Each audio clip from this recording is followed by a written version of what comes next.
Welcome back to So Annoying. Today I'm going to show you how to make one of the viral American flag patchwork shirts. We're going to be going over 3 methods. So whether you like the raw edge look, the no raw edge look, whether you want to put it on a t-shirt, a sweatshirt, you want to use cotton fabric or knit fabric, whether you have lots of time or little time, you can make one of these and I'm going to show you how. So let's get into it.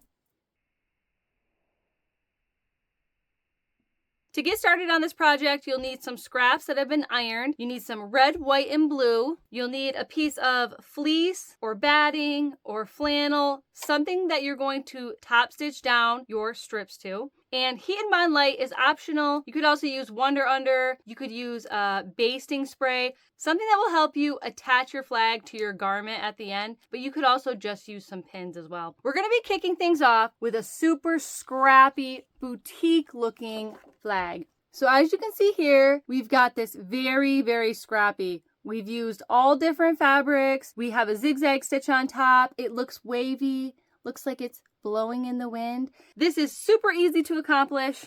And I even tried to make this a little bit more simplistic by creating a rough pattern. You could totally just piecemeal this together as you go, but I am one of those people who just likes to know that something's going to work out. I wanted everything to overlap just right, and I wanted my flag to have a standard shape when I recreate it. So I've went ahead and I've attached this in the description so you can access that if you would like. To get started, you need some sort of a layering piece. You do not have to layer this with batting, but I do recommend it because I think it gives a really nice effect. So what I have here is just a piece of fleece. Why? Because I have a whole bolt of it. It's got some nice weight to it, but it's still drapey. You could also use a piece of batting, such as this right here. You could use fusible fleece. You could use a couple pieces of a regular flannel. You just need something to give you a workspace for you to top stitch your pieces down onto. And if you want to give it some extra poof, you do that by adding batting. So first things first, we need to get our base piece cut out. I'm just going to do that with a rotary cutter. This does not need to be perfect. If you wanted to trace this with a pen, you totally could do that as well, and then cut it out. So now I'm going to set that piece to the side, and I'm going to work on doing my patchwork. So this is super simple, and I am going to be tracing these pieces on to the back of my fabric. I wanted this one to have more of a rustic vibe. If you notice this one, it's got brighter reds. But this one is more demure. I don't know if we're still using that word or not, but demure fabrics. So for this, I'm going to flip my pattern pieces over, and then I'm going to trace this out. I'm using a heat erase pen here. Then I'm going to cut out my pieces. Nothing about this needs to be perfect. And as I get my pieces cut, I like to lay them where they need to be. And for my stripes, I like to work going from bottom to top. I have 2 sections here, so that's why I have it labeled like 4 bottom red, 3 bottom white, top, bottom, red, just to kind of keep myself straight here when I want to lay these out and make another one. And the reason I like to start from the bottom is because I layer mine from bottom to top. So I'll show you as we get these things cut out. So I'm going to grab a red piece. And I have a men's shirt sleeve here. This is how scrappy we're getting here. There's the inside. I'm going to take my pattern piece here. And like I said, because I'm working from the inside, I need to flip it so we have the reverse image so that when we flip it back to the right side, it's correct. So like I said, nothing about this is perfect. You're just going to roughly trace these out and cut them. Okay, and there's piece 1. Now we're going to flip it over to the right side. Then I'm going to place it right here on my batting. And again, it doesn't need to line up perfect. And then we're going to move to the next piece. So we just need to grab a white piece of fabric. And I know this isn't white, but I'm going rustic on this one. Okay, so I've got to flip, give it a trace. And I'm going to go ahead and hyperlapse through this, but I'm going to trace every single one of these pieces onto the back of fabric, cut it out, and then layer it right onto the batting again, but you're going to overhang this. So I'm overhanging at least 1/4 inch over that first piece of fabric. And I'm just going to continue until I have all the rest of the pieces that I need.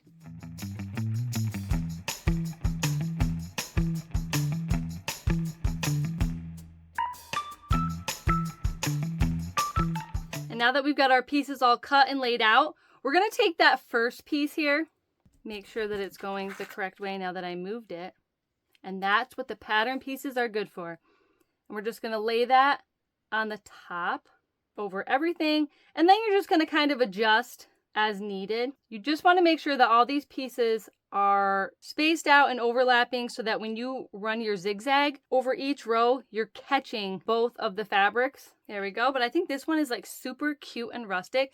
Now, you could leave this just like this, just as is, but I like to add a little bit more puff. I don't know if it's puff, puff, or poof, whichever word you like best. I'm gonna add an extra piece of batting just to this blue piece right here. So I just like to take that, grab whatever batting I'm using, and quick cut out a piece. You could also just use your template if you wanted to do that as well.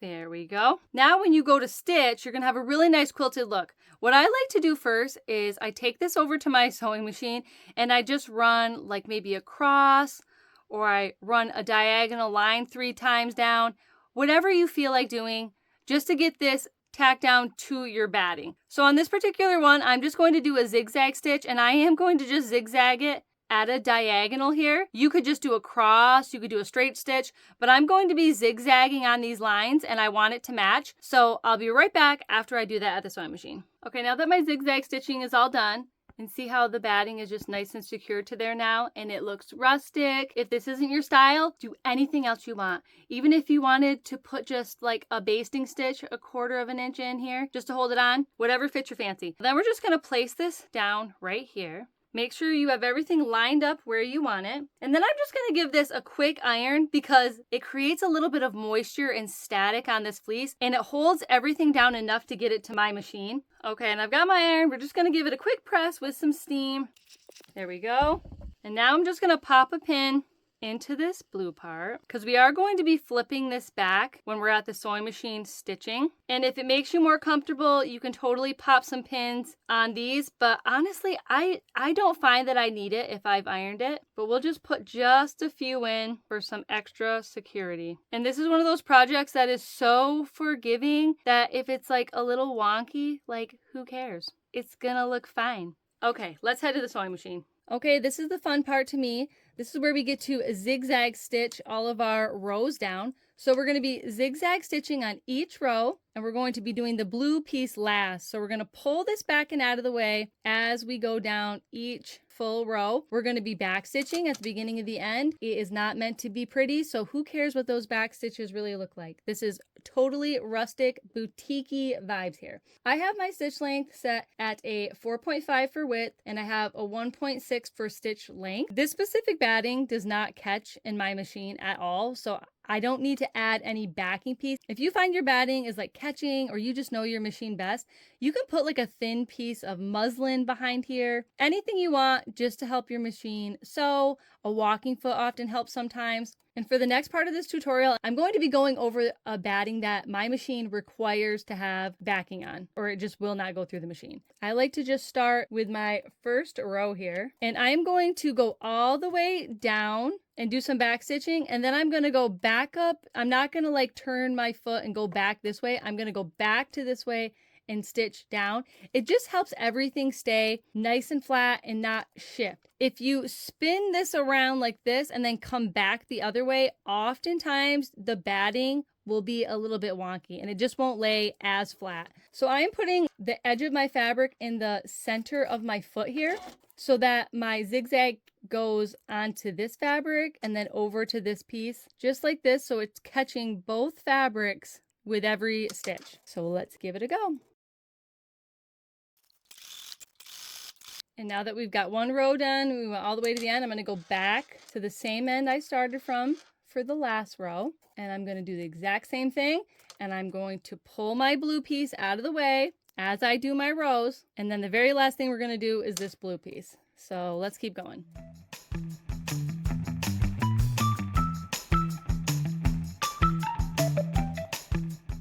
Okay, we've got our zigzag stitching all finished on the stripes.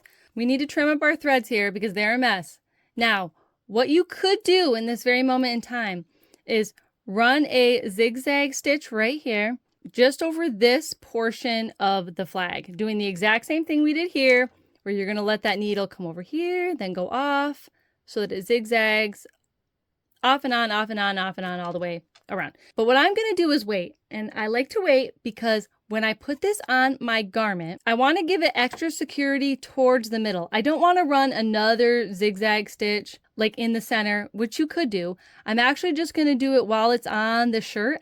That way, I kind of have an extra location where that's tacked down, and it just stops your flag from like maybe hanging a little bit off of the shirt or getting like an air bubble underneath there. But that is totally not necessary. That is just what I do, and it's just a tip if you want to have some extra security when you stitch it to the shirt. Okay, so I've grabbed a flannel. This is a size small because I always get yelled at by my customers for not making any small.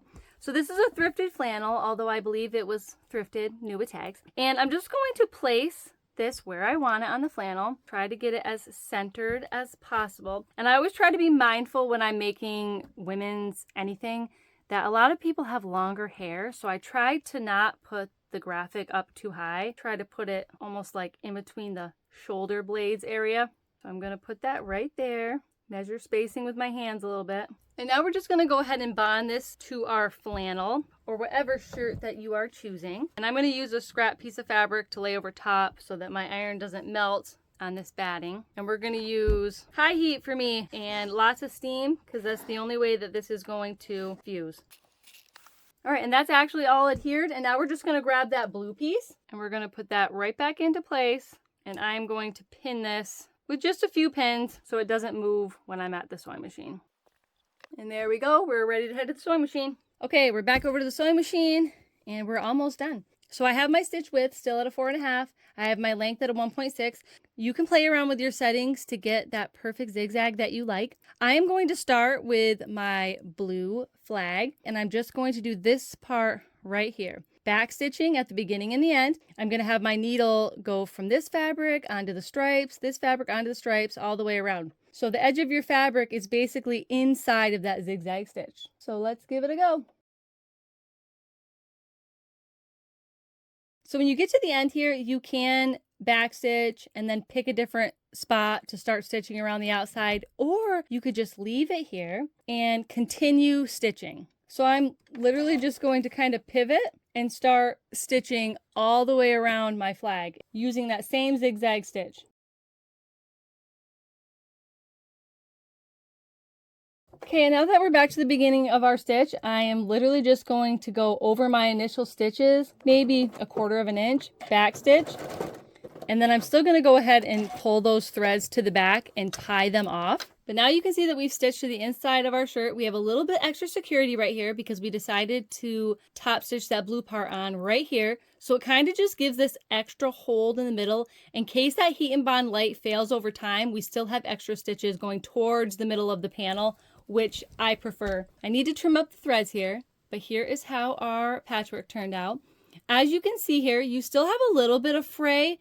I know there is a ton of people who would just do straight stitching around here because they really like that fray. I am telling you, as a person who doesn't like to do specialty washes or hang dry items or things like that, I prefer a zigzag stitch because over time, if you use a straight stitch, some of your fabrics, especially these larger weave fabrics, they are going to go past your straight stitching and it is going to come undone. I have purchased several boutique items that use straight stitching, and both of them within 5 washes, the fabric came off of the garment because the straight stitching just isn't enough. So if you want to use a straight stitch on something like this, I would heat and bond each piece or interface it before laying this down, just so that you don't have your fabric coming off over time. I also chose to do my zigzag stitch on the outside so that it went onto my flannel and back onto the panel that I created. Again, that is just because I think it gives better hold over time.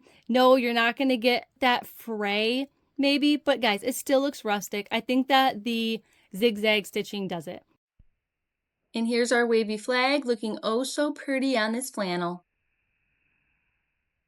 And maybe you're thinking, I don't want to do all that wavy patchwork. Isn't there something easier? Yes, there is. You could simply do some straight lines and a square. So I have a blue piece that's cut at 4.5 by 3.5, and then I have 2 red pieces cut at 7 by 1.25. One white piece is 7 at 1.25, and then I have 2 white pieces cut at 11 inches by 1.25 and 2 red pieces cut at 11 inches and 1.25. And all you need to do is pretty much exactly what we did on the super scrappy one, except for we're just going to layer them like this. And I have included extra for overhang here. And I like to start with the bottom and then layer about 1/4 inch overhang. And I am going to be doing that zigzag stitch again. And we've got that extra batting piece, although it's not necessary, but I do have it on mine. And once I get this blue piece on here, I just kind of shift this top red piece so that it lines up right here. And now that I've got everything all lined up, I'm going to put this piece through my sewing machine by itself. I'll do an X, I'll do a cross, I'll do some lines, anything to get that tacked down. Then I'm going to iron this, maybe pop a couple pins in there, just so that it's nice and tacked down. And then I'm going to zigzag stitch all of these straight lines before placing this one back over top and doing my continuous zigzag all the way around. So I'm going to go ahead and I'm going to take this to my sewing machine and we're going to zigzag. The process for making this flag is exactly the same as the curvy, except we're working with straight lines here, so it's a bit easier. I make sure to move that blue rectangle out of the way because I'm going to stitch that on last, just like we did on the previous shirt. Once I get my flag all ready to go, I take that back to my ironing board and get my Heat and Bond light placed on it, get it all centered up, and put it on the back of this really cute blue denim vest. I stitched this on exactly how I did before, starting with that blue rectangle in the upper right-hand corner, and then I go all the way around. I am once again letting my zigzag stitch sort of enclose the edge of my fabric panel. But as we go through this video, I'm going to share times when this is not something you should do. So please keep watching if you're going to be putting your panel on a t-shirt or another lighter weight fabric. So here she is, our straight version of the boutique patchwork flag. I think she's so pretty and I can't wait to see who's gonna wear her. And maybe you're thinking, what if I only have knit scraps? I have a million scraps of knit that I'm trying to work my way through. So I wanted to come up with a way to use these in this project, and I hadn't seen anyone else do it. So this is my method. I do have some different measurements for the knit fabric. This top piece is 7 by 1.25. My white piece is 7 by 1.5, and this red piece is also 7 by 1.5. The bottom portion is 11 by 1.5 for all 4 pieces here. This is a 4.5 by 3.5. I have a piece of Heat and Bond light stretch measuring at 10.5 by 7. And I have a piece of scrap fabric. This is just a white double brush polyester. And I have a piece of Heat and Bond light stretch already fused to this. And this is also 10.5 by 7. And what I'm going to do for this first step is I'm actually going to peel off my Heat and Bond light stretch. And I'm using Heat and Bond light stretch specifically because it is the most lightweight. Could you use Heat and Bond light? Yes, but it just is a little bit stiffer. Heat and Bond light stretch is super drapey and I'm going to be doubling it up in this project. So that is why I'm using it.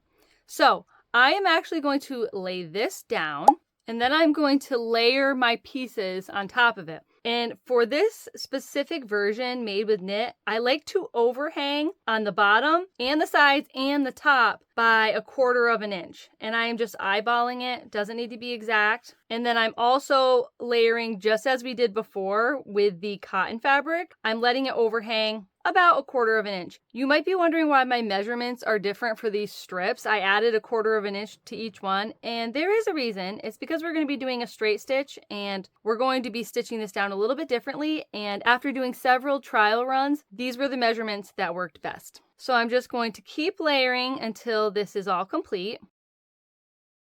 And this top piece was a little bit shorter. We did it at 1.25 because 1.5, it was just too big and I wanted these to all look even. And now I'm going to take my blue piece. And again, I'm going to let it overhang about 1/4 inch on the top and the side over here. And then I'm going to adjust the top pieces so that they meet up with the blue. I just like this line right here to be at the same level, just like it was on the cotton version. Okay, so I have adjusted until everything is where I want it. And don't worry about things not matching up on the sides here. We're going to trim that up after the fact. So I'm going to grab my iron and we're just going to iron this down. I'm going to use my scrap piece of fabric to cover this up so that I don't burn any of my knit fabric. And then we're just going to iron this down. And the best rule of thumb when working with knit is not to move your iron around too much. It just creates ripples in your knit fabric. But if you just hold in place for about 10 seconds and then lift up and move it, it tends to work out better and you don't get any rippling or bubbling.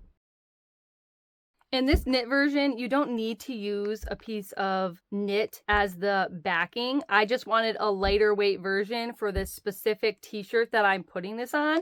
I actually did an example, and this one is on a piece of fleece, just like the other two previously shown in the video. And now our strips are all fused on, but take note that we still have the ability to flip back the pieces, just like this. So we still have access to this top portion of the strip underneath. That's important for this method because I am going to be doing straight stitching, and this is my method for longevity of this piece. We're not going to be using zigzag stitches on this version. The previous two that we've done a zigzag stitch across these lines here. But for this specific version, we're going to be flipping these up. We still have access to our fabric underneath, and we're actually going to be flipping each one of these pieces up and running a straight stitch along the edge here. I'm going to take you over to the sewing machine to show you my method for doing this part. Now that we're at the sewing machine, this will be a little bit easier to explain. I pull back my blue piece as I'm doing these steps. So this blue piece is going to be stitched last, just like before. But on this knit fabric, we're going to be straight stitching, and I do some extra stitches. So I actually like to pull back the overhanging fabric, and then I straight stitch down 1/8 of an inch away. And I do that on every single one of these where the piece is overhanging to get access to the piece underneath. And I'm getting about 1/8 of an inch away. There's wiggle room there. Doesn't have to be perfect because no one's going to see these stitches. And I just stitch all the way down the rows. So I'm going to go ahead and do that. I have my stitch length set to a 3.5 for this. If you're using a stretch fabric, especially for the layering piece, I recommend doing a longer stitch. If you're putting this on a shirt that is super stretchy and you feel like you need the stretch to remain, I would even suggest using a triple stitch as your straight stitch. And I am not starting my stitching all the way to the end of my fabric. I'm actually starting my stitch where the backing begins. But with that said, let's give this a go.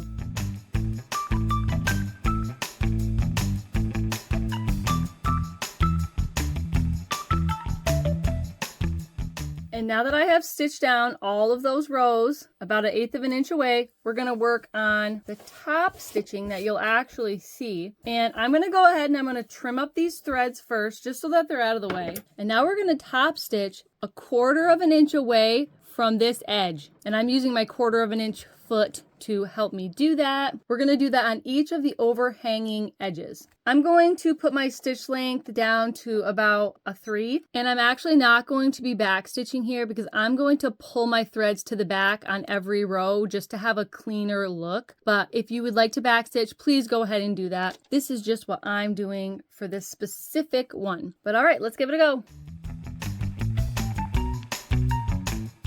Okay, we've tied off all of our knots in the back here. Got all of our threads trimmed. And now we're going to flip this over and we're going to place that second piece of Heat and Bond light stretch to the back directly over top of the layering piece that you use. So in my case, it's the DBP. So I am going to place it here, and I think my fabric is shifted just a little bit, guys. It doesn't matter. No biggie at all. I do want it to fall about 1/4 of an inch in from the sides of my fabric, which it does. So we're going to get this bonded on. And now that this is bonded on and we're just waiting for this to cool, we're going to trim it up a little bit because we want these edges to be nice and straight instead of that wonky overhang right now. So how I'm going to do it is use a rotary cutter and a ruler, and I am going to trim 1/4 of an inch away from my backing piece. If it happens to be that I need to make it a little less than 1/4, it's all good.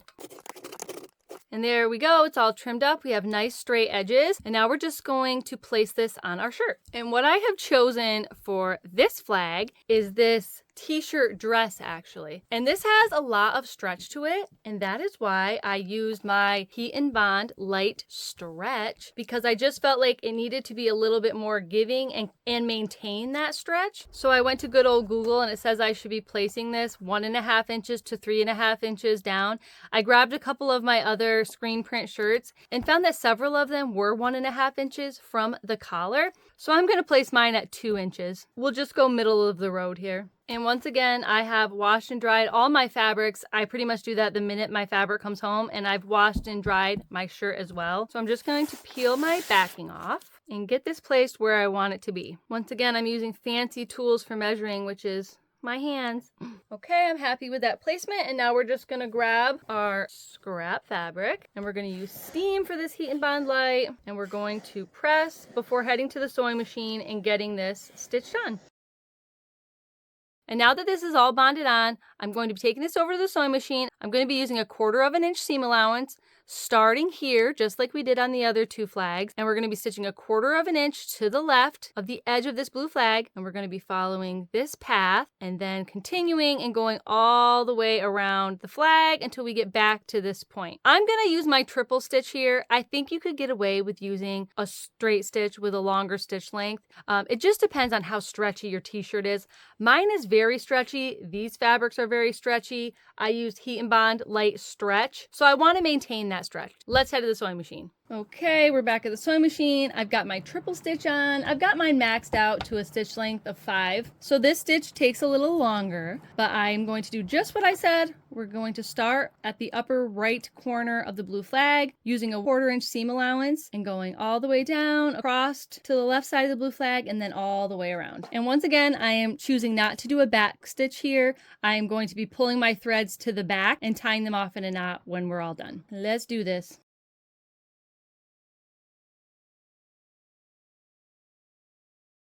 And now we're back to the beginning. I just kind of skip over a couple of the other stitches, lift my needle and presser foot, and then I'm just going to tie those threads off in the back. But as you can see here, we still have stretch. Like, you might not be able to see it, but I can feel it. And we're not going to have any popping stitches. Before I throw this on a mannequin though, I just want to show you why these edges right here I leave without putting any Heat and Bond on them. There is a reason for that. This is why I love knit fabric. So the reason I left this overhang a 1/4 inch here with no Heat and Bond light touching it and no Heat and Bond light touching here, I left that little overhang is because I like to go and pull just gently on all of the knit fabric, and it will give it like a rustic look. But you'll notice because I left overhang on our backing piece, you're not seeing any of it when I pull on these and they get all like curly and wavy looking. And I even go and I pull on each of my rows here.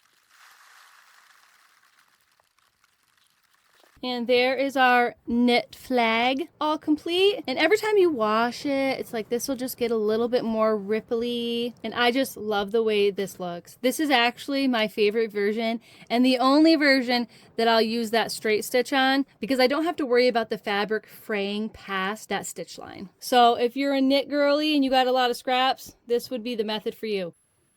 And here she is. She's so pretty. Like I said, this is my favorite version because I have a ton of knit fabric and I honestly just love the way that it curls. I hope I've created a solution for those of you who have piles and piles of knit fabric scraps like I do. And now we're going to do a version of the flag shirt that I am calling an even easier version. And it is the quilt block version. If you are someone who does not like raw edges at all, this is the option for you.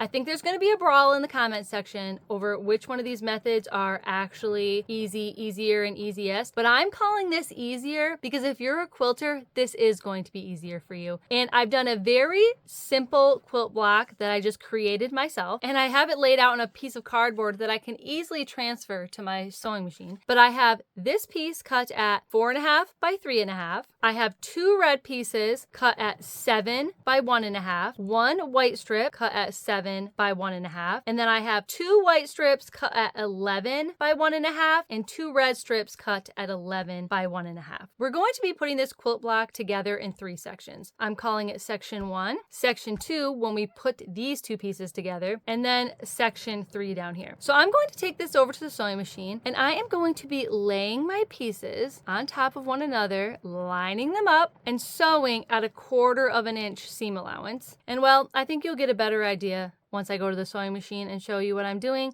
But if you're a quilter, you literally can just stare at this and you just already know how to do it. I am going to be using a different type of batting just to give people ideas on things that they can use. This is a very fluffy batting, so it does require me to have a backing piece, and I'm not giving exact measurements for this right now. I'm going to show you how I do it when we get there. And then I also need a backing piece that will be on the back of our quilt block so that we have no raw edges.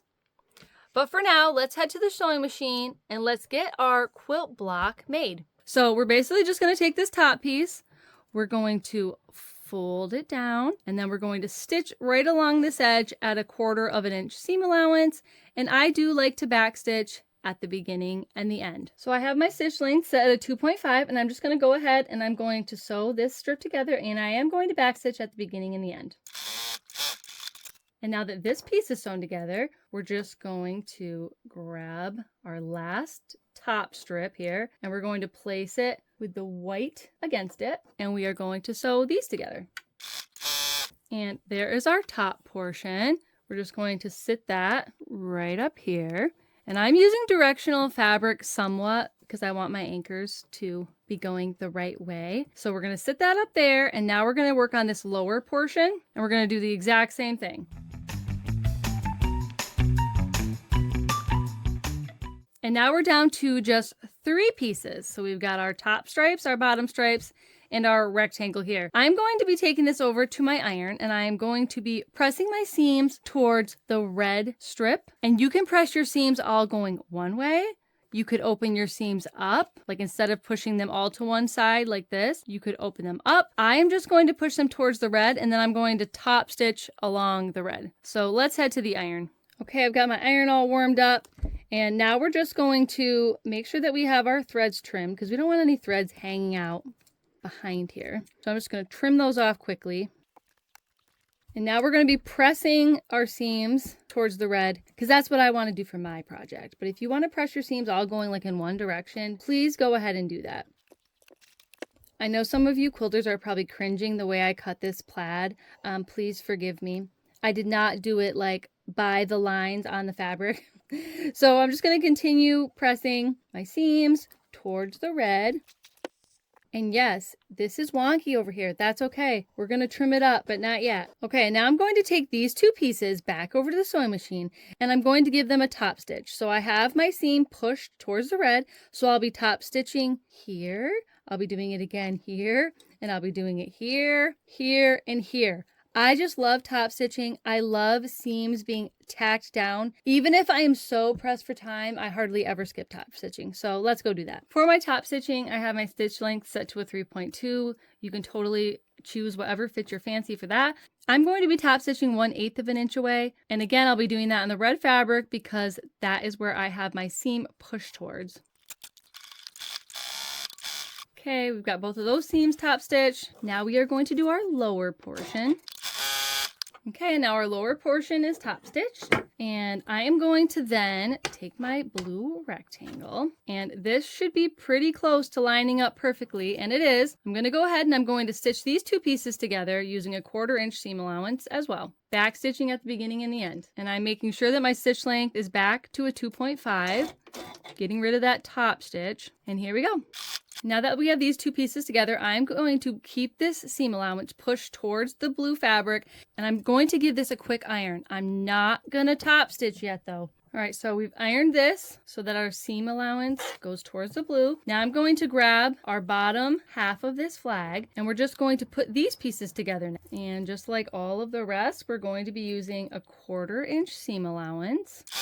And there we go. We've got that put together. And once again, I'm going to go back over to the iron, and I'm going to iron that seam allowance and push it towards the red stripe and up behind that blue rectangle. And now that we have this all top stitched all along here and right here, I'm going to grab my batting piece. So I'm using some fluffy batting that my feed dogs in my machine absolutely hate. So I've also just grabbed this like scrap piece of this super like thin cotton that I never use for anything. Because what I'm going to do is I'm going to have this laying on this piece of batting, and then I'm going to give it a very rough trim. So I know this looks like crap over here.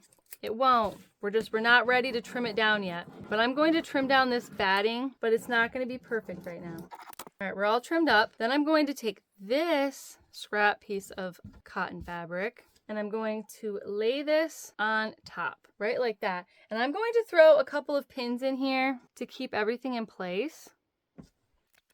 And now I'm going to be basically just putting in some quilting lines to give this like a puffy look. On this example over here, now I've done several of these just to get a feel for what I want to do because I'm kind of making this up as I go along. I actually waited to do all of my top stitching until I had this batting and back piece all together, but I didn't like how these lines right here were they just weren't perfect. I wanted them to go into the seam allowance basically. So now I'm going to do a stitch in the ditch to give this a little bit more of a quilted look. So let's head over to the sewing machine. So now that we're at the sewing machine, I'm going to be doing a stitch in the ditch where you basically just follow your seam line. It's not really supposed to be showing much. So I'm just going to follow along this blue rectangle for my first stitch, and I have my stitch length set at a 3.5 for this. And I know that you guys are all staring at this snag line. I'm losing my mind about it, but I'm just gonna keep going with the tutorial because this is the third one I've made of these, so I just need to let it go. But did I have something to do with that? Yes, I did, but let's just not talk about it. Okay, and there is our stitch in the ditch. I seem to have been a little rogue right here. But you're not supposed to be able to see it. I think I was just staring at this line right here that we're not going to talk about. But now I'm going to do the stitch in the ditch on all of the stripes, and I'm not going to be back stitching. I'm going to be pulling my threads to the back and tying them off again for a nice clean look.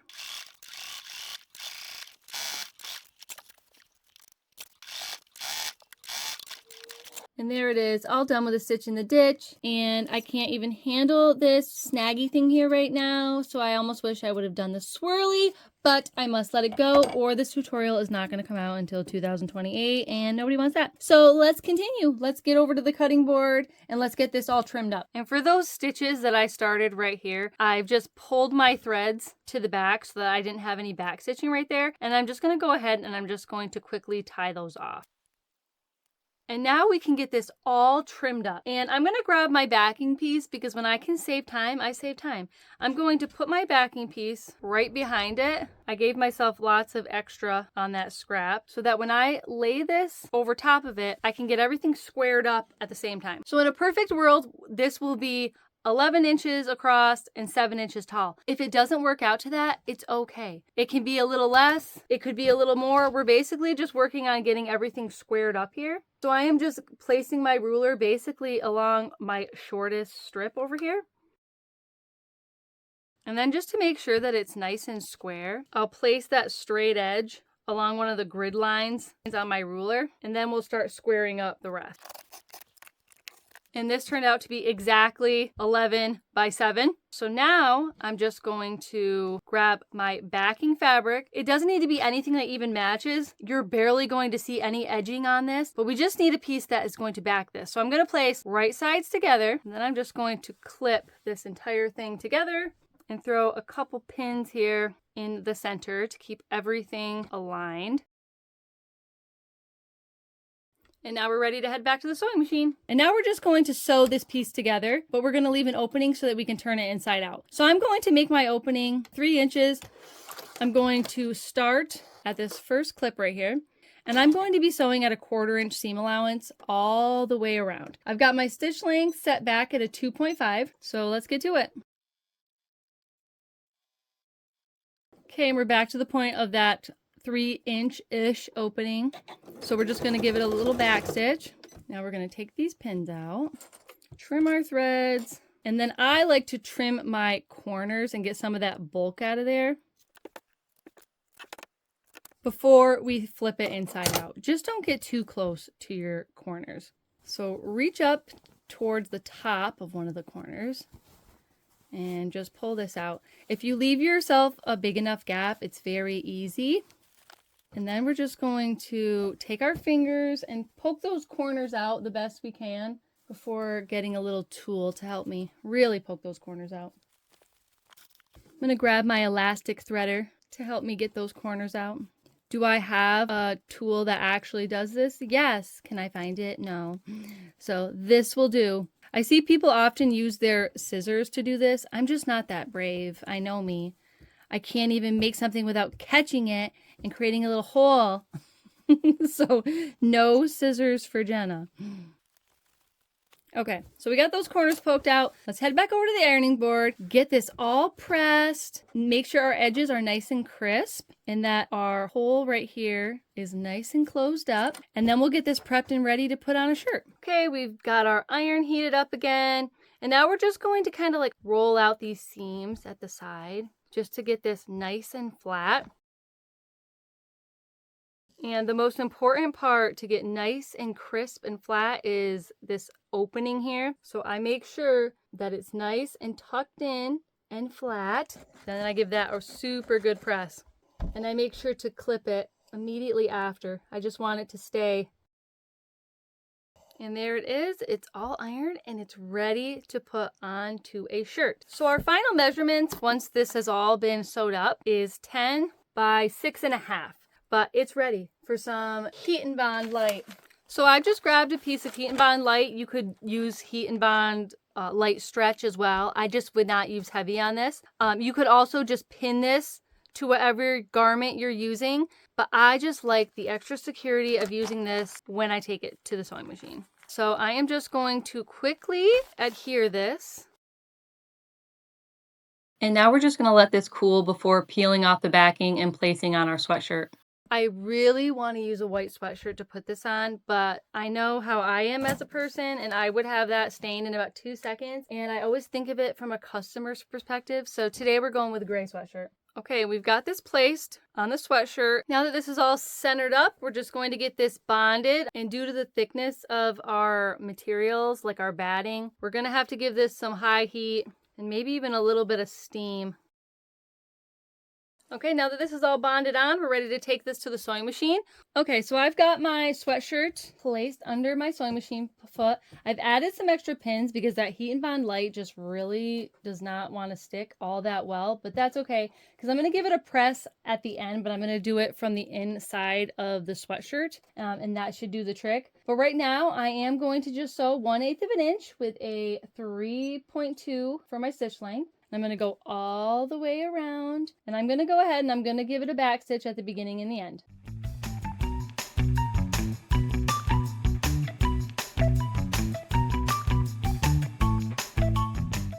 And now we're right to where that turn opening was. So this is where you really just want to pay attention.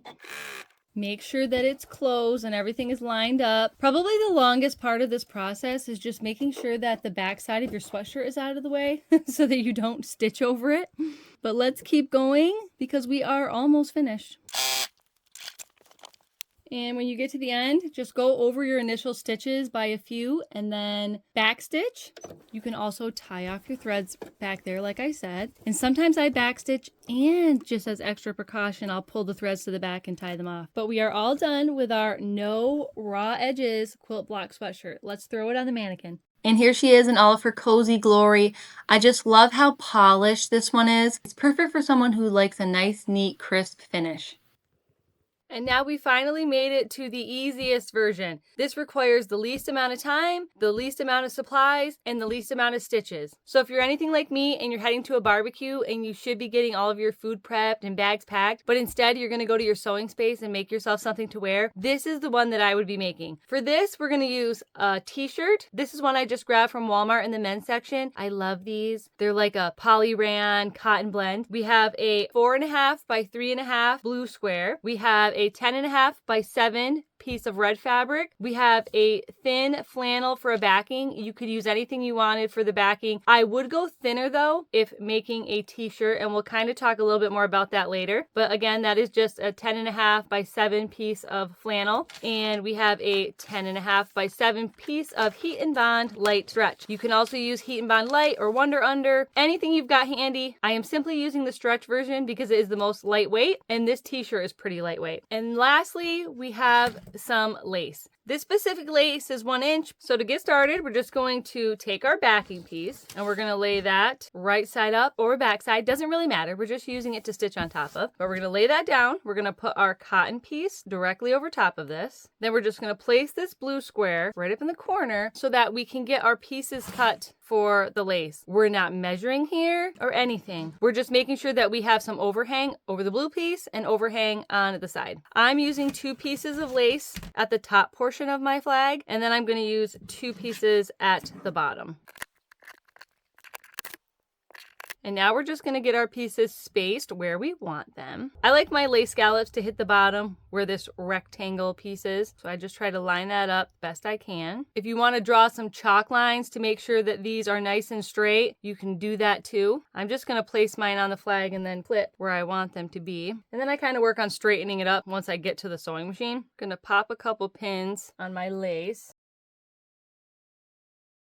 And even though we're going to move this blue piece out of the way, just like we did on some of the other examples, I'm going to just put a pin in here because I want to make sure that this is lining up. And I tend to get squirrely when I take the blue piece away. So there we go. We're all ready to head to the sewing machine. Okay, we've made it to the sewing machine. We're going to work on stitching down the lace. This will be different depending on what your lace is. Like my lace is nice and flat. It doesn't have a ruffle to it. So I'm going to be stitching twice. I'm going to stitch along the top edge here, and then I'm going to stitch my scallops down. Now this is going to take extra time to do that, but I cannot stand special washes on my clothes. So I don't want these flipping up. I don't want to have to iron them down. I just want them to stay in place. So you can choose how to stitch down your lace however you want. So I'm going to move this blue piece out of the way, just like we have on other ones as I do that. So again, straight stitch, and then I'm going to sew each of my scallops down. I have my stitch length set to a 2.5. You could totally go up to a 3. Let's get sewing.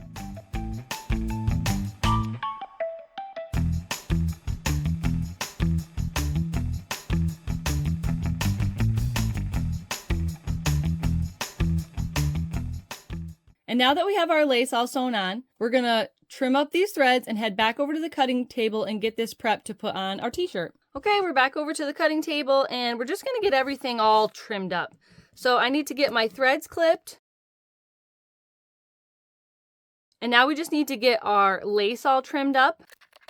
And I'm just removing my flag while we get our Heat and Bond light attached. So we're just going to flip this over. We're going to get our Heat and Bond light stretch or whatever you're using for your bonding.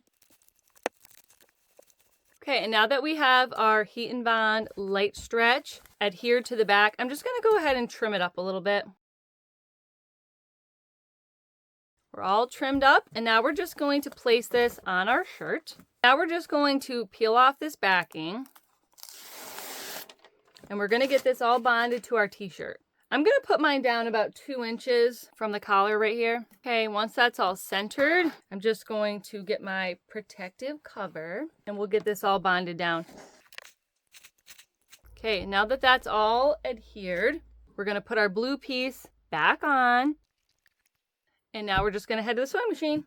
So now that we're back at the sewing machine, we're going to stitch this on with a zigzag stitch, but we're going to do it a little bit differently than we have been. Because this is a thin t-shirt material, I don't want my stitches going directly onto my t-shirt by themselves, because this type of fabric just tends to need more stability when doing a zigzag stitch. And I will show you an example of how I know that at the end. So we're going to do a zigzag stitch, but we are going to do it just inside the blue. We're not going to overlap onto the different fabrics. And then we're going to do that same pattern we've been doing where we go down and across, and then we're going to go back up and all the way around. But your zigzag stitch will be fully on your patchwork. It will not hit the t-shirt at all. This will also give you more of that frayed look that you're looking for, more without coming apart. So I'm going to start sewing. My stitch width for this is at a 4 and my length is at a 1.4. Again, you can change that to be whatever you want. That's just what I'm doing for this project. I like to line my presser foot up at the 1/4 inch seam allowance, and I am going to backstitch at the beginning of the end. Let's get stitching.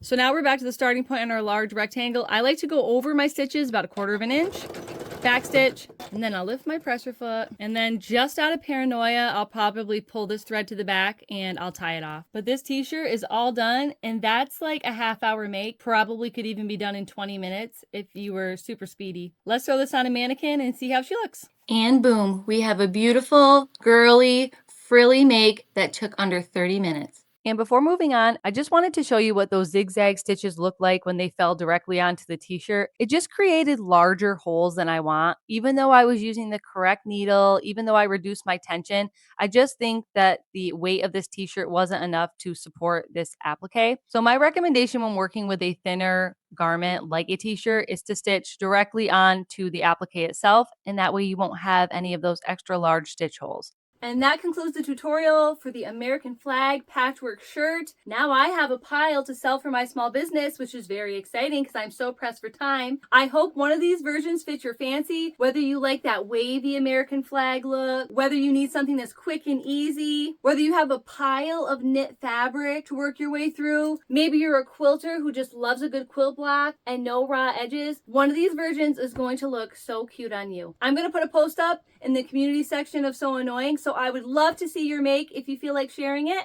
But for now, I'll just say until next time. Peace out, guys.